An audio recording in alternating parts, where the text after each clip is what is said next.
On 13 minutes past 8 a.m. as we kick off this morning, and we are covering the story about Myanmar, about the military, and also the opposition that the Myanmar military is experiencing as a result of the coup. And this morning, we're going across to Germany to be joined by the activist and co founder of the Free Rohingya Coalition, San Lwin.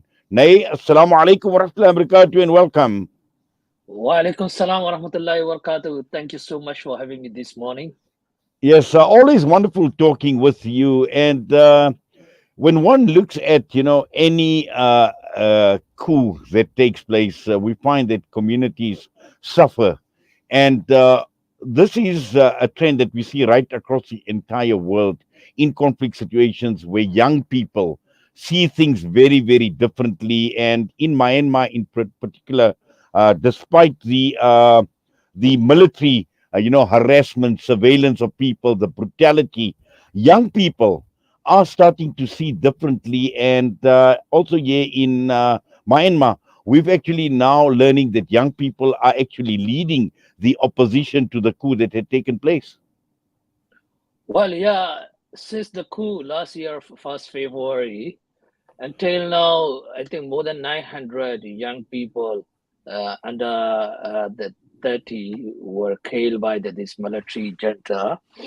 And I think almost 10,000 were arrested because they have been leading the protest. Then, when the military began this crackdown on the protest, they most of the young people they thought this peaceful protest will not work at all, because the military is using the weapon to eliminate all this opposition.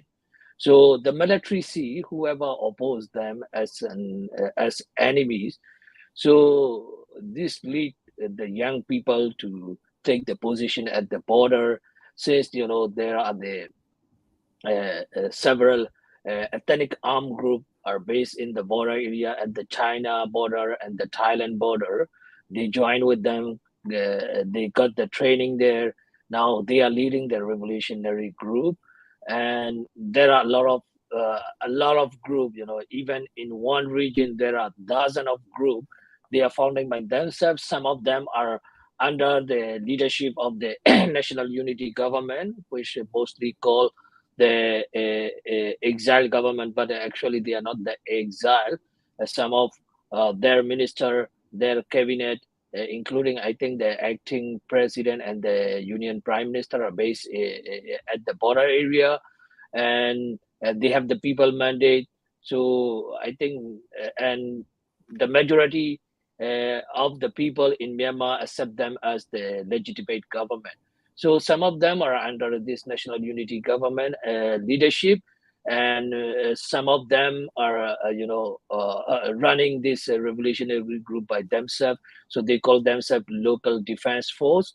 So as of now, the military is controlling about half of the territory across the country, but mostly half is controlling by this national unity government or the local defense force.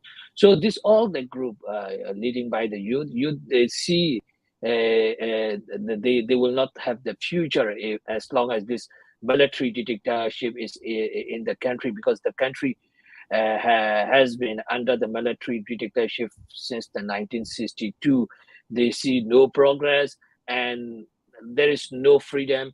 Actually, since the people are engaging over the social media, unlike the before 2012, I think in Myanmar around 2013 and the 14, the people got the full internet connection, and they are using the Facebook, Twitter, and browsing everywhere. So they learn how the freedom is, and what the opportunity will have if the country develop, if the country has the democracy and the full human right.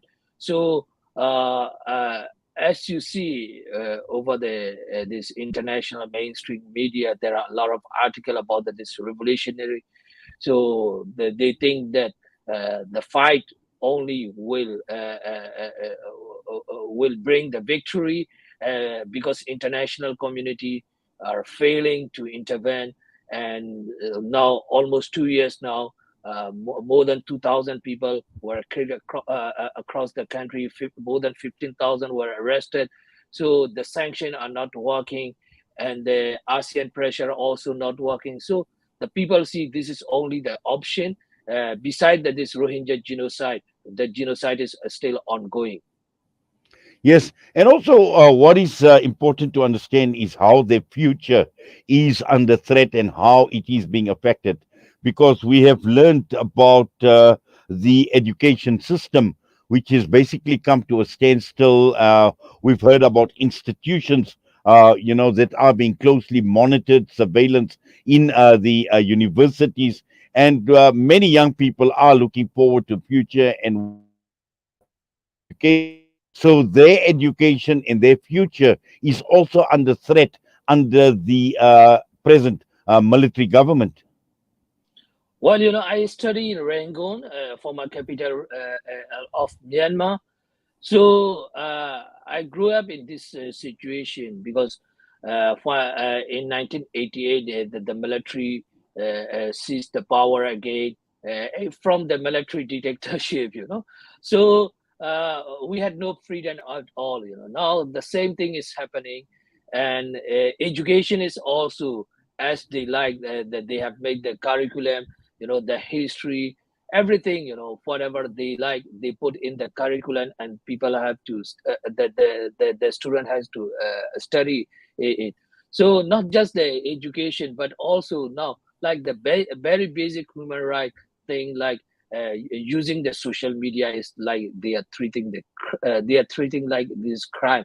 So dozen of people, I think hundred of people were arrested, just posting something over the Facebook, like those are against the military, and also sharing some news about the pro-democracy movement and the revolution. They were arrested and sentenced to jail. So for in the education wise, since they are monitoring the social media, there are over the social media, the most of the people from the ground, they are not using their real name, but still they are observing, they are trying to arrest them. So when the people physically move, they don't have the fake identity. They are moving with the real identity. It's more easier to observe them. So the people, even like, when I was young, even at the coffee shop or the tea shop, we don't share any political thing. Even we understood the politics very well, how the country is going, and how the situation is, how the military is oppressing, but we don't share all this thing in public. So the same thing is happening now. I can imagine how the people are, especially the young people are suffering from this brutal oppression. You can say anything, even at your home. If you can say something, that will hear your neighbor. You don't know whether your neighbor is, the pro military, will inform to the military, record something. Before, when I was young, that the people don't have the electronic devices, and that the country is not opening up. But the after 2012, 13, the country was opening up, and the people have the smartphone and the electronic devices. Now easily can record your conversation, whatever you talk, and they inform to the military. So the generally people, especially young people, since they are the target of the military, they are living in fear, but still they don't give up. They are still struggling. They are still fighting against this military dictatorship.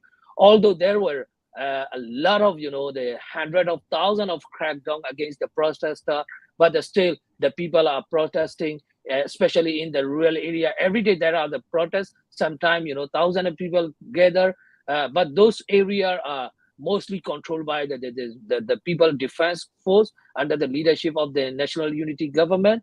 And even in the Rangoon, like the largest city and the commercial city, there are the sometime the young people pop up in some places, and they protest, then disappear. But sometime, since the information leaked to the military, they were cracked down by the military. So I think this will take a lot of time to take down the dictatorship. But still, the especially young people, they understood that if they don't fight, if they still stay silent, that the country will not survive from this military dictatorship. So they will keep fighting.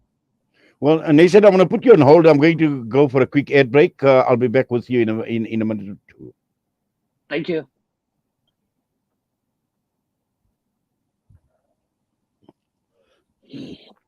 Salam Media.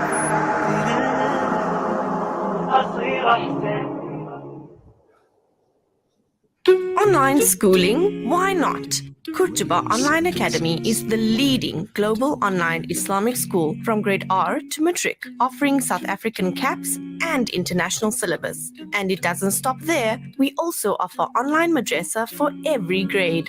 For more information, visit www.kurtubaonline.co.za. Kurtuba Online Academy, the leading global online Islamic school.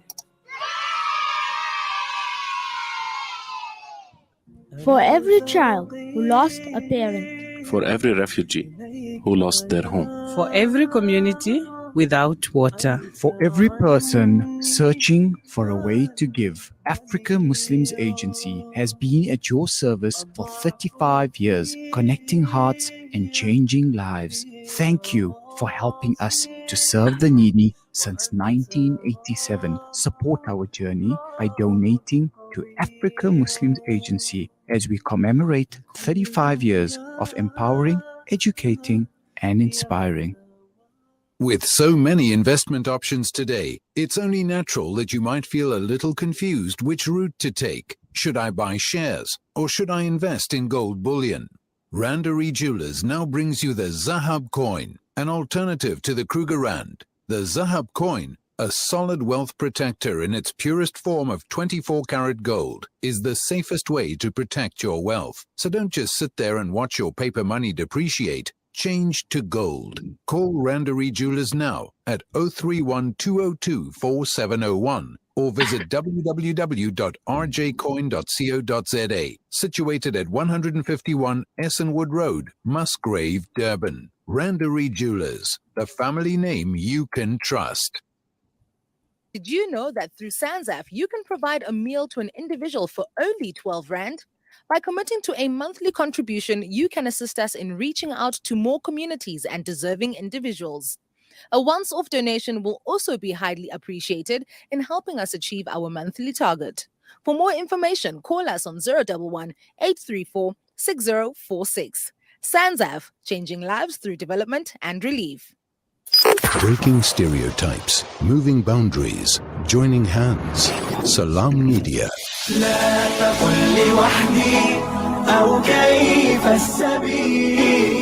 Humanity sets the agenda. Well, we continue with our broadcast this morning, and we continue with the interview we are having with San Lwin, based in Germany. He is an activist and co-founder of the Free Rohingya Coalition, taking a look at Myanmar and taking a look at the youth that are standing up against the military dictatorship. Nathan, just to continue from where we left off, and looking at a number of youth that are taking the struggle from outside of Myanmar. We know that there are many that have gone out of the country to study because they don't see much opportunity in the country. Now, here there are two things. Is one, obviously supporting the struggle from the outside, but also the danger for Myanmar is many of the students, when they go out of the country, will they return? Will they add value? Will they come back to the country? And I'm sure that is of concern as well. Well, yeah. Well, there are 10 of thousands of young people in diaspora Most of them are studying abroad. So for this struggle, the most important is since no country is supporting this kind of struggle, especially the armed revolution, they need a lot of money to buy especially to buy the weapon. So the fundraising is very much important. So the youth, the young people, or the other, the diaspora, they all are supporting this struggle. You will surprise, like in 3 4 days, they can raise the fund like $2 3 million.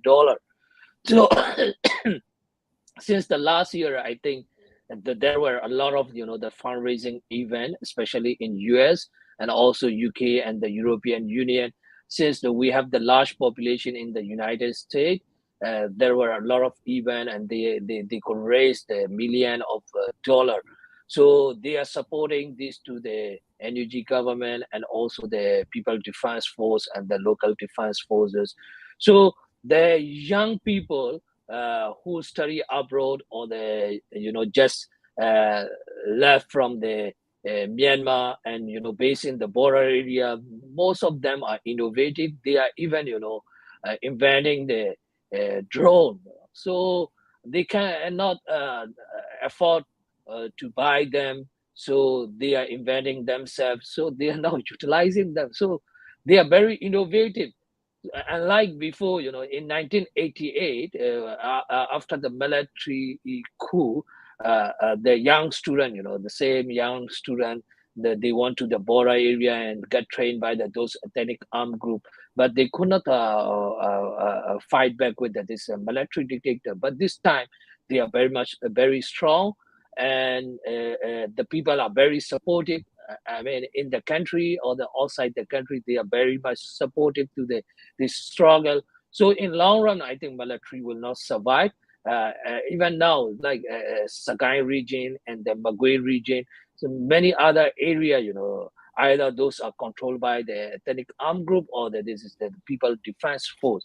So the thing is, like, that there are now Ukraine is struggling from the invasion of Russia. So the world is supporting, but for Myanmar, the Myanmar people are struggling by themselves, and there is no support from the international community. If they got the such support like the world giving to the Ukraine, I think it will not take time. In a few weeks or a few months, that the military dictatorship will go in Myanmar. Well, we certainly will follow developments, and as always, we do appreciate you always taking time out talking to us and providing us with the regular updates and unpacking the developments in Myanmar. We wish you all the best, and please take care. Assalamu alaikum wa rahmatullahi wa barakatuh. Wa alaikum salam wa rahmatullahi wa barakatuh. Thank you so much. Jazakallah khair. San Lwin joining us this morning out of Germany, an activist and co-founder of the Free Rohingya Coalition. And with that, we're going to go for a break. We come back, we'll be joined by the ambassador of the Sahrawi Republic in South Africa, Ambassador Mohammed Yaslim Baisat. And this comes against the visit of the President of the Sahrawi Republic, His Excellency Ibrahim Ghali, to South Africa.